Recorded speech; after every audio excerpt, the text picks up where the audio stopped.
Jordan Machado, aspiring biologist and a, hopefully, future herpetologist. And today I am here with Ghostly Creatures talking about lavender hognoses. So lavenders are a very popular morph in hognose snakes. And when I do say hognoses right now, I am talking about the western hognose, as there are other snakes that are also called hognoses.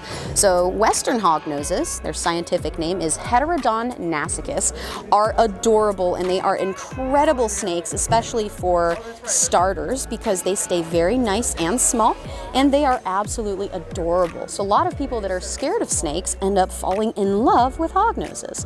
Now in my right hand over here is a normal hognose. She is a very good little girl. And then over here I've got a lavender hognose. And the reason I'm also holding a normal to talk about lavenders is because cameras have a really hard time capturing their true colors.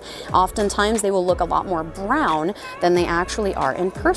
But when you have a real brown snake next to it, it helps you kind of be able to really see the colors that they have. Now lavender is a really interesting morph in particular because it is recessive, and that means that both parents need to carry a copy of lavender to produce it.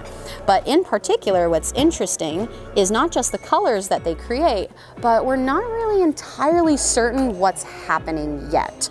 And we'll hopefully be able to find out, but at the moment we have people theorizing that it's a form of amelanism. Oh, excuse you.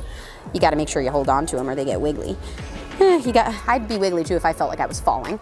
Anywho, so some people think it's still kind of like in the spectrum of amelanism, which would be a reduction of melanin. I've heard some people mention that they think it's a dilution gene that just dilutes the color that's already there, which also would make a lot of sense based on the combos that we have at the moment. They seem to kind of just soften what's already there. But at the moment, we don't really have enough evidence, I guess, of how it interacts with morphs that we do understand to really know what's going on. And I am actually really excited for just hognose morphs in general right now because Rare Genetics Incorporated is working on the hognose shed test right now. And I got to talk to them at the Arlington NARBC show this year. It's 2023. And I did get to find out that they should be finishing the hognose genome for the Westerns around spring of 2024, which is incredible.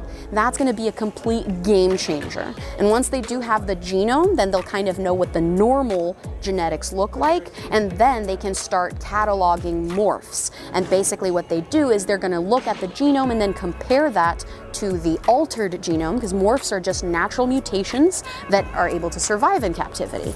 So then we'll actually be able to test and find out if certain things are morphs, if they're just line bred, if they're polygenic, or even cooler, and this is why it's a game changer, you'll be able to test for hets, which are just short for heterozygous, and basically that means we will be able to see which hognoses are carrying certain genes, even if they're not showing them, which for hoggies, where almost every morph out there is a recessive gene, that's gonna be incredible. We'll be able to pick our holdbacks a little easier, and people that want to get into breeding won't have to be like as worried with pos hets. You don't have to worry about breeding an animal or even having to raise it up for like 3 years to find out if they carry a gene or not, which is honestly, I think, the coolest thing about these little guys. I'm very excited for more of them to be out there, and the beautiful just purples and whites and pinks and just soft silvers that lavenders have are going to be so much fun to see interacting with other morphs and being able to actually test, oh, this is in fact a triple or quad visual hognose versus just a triple. Even those minute differences will help make a huge change in the hognose industry. So I'm very excited. But yeah, I just wanted to share that cool stuff with you guys. Feel free to check us out on YouTube or Facebook or Instagram.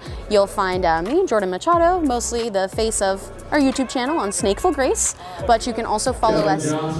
Kevin Johnson, come get your food at Vendor Check-In. Come on, Kevin Johnson, get your food. But you can also find us on TikTok, Instagram, Facebook, and here on YouTube. So feel free to check us out. We do have a bunch of awesome little hoggies, and we also have a store on Wharf Market, so you can find us under Urban Dinos / Snakeful Grace, since we do have a lot of other species occasionally. Most of the time though, we are really busy with expos. We try to do at least a few of them each month. So the best way to kind of find a hognose if you're looking for something specific is to just send us a message, and you can reach out through any of those ways that I mentioned earlier. And then we'll just kind of check out everybody and help you find the perfect little noodle. Isn't that right? Thanks guys, have a good one.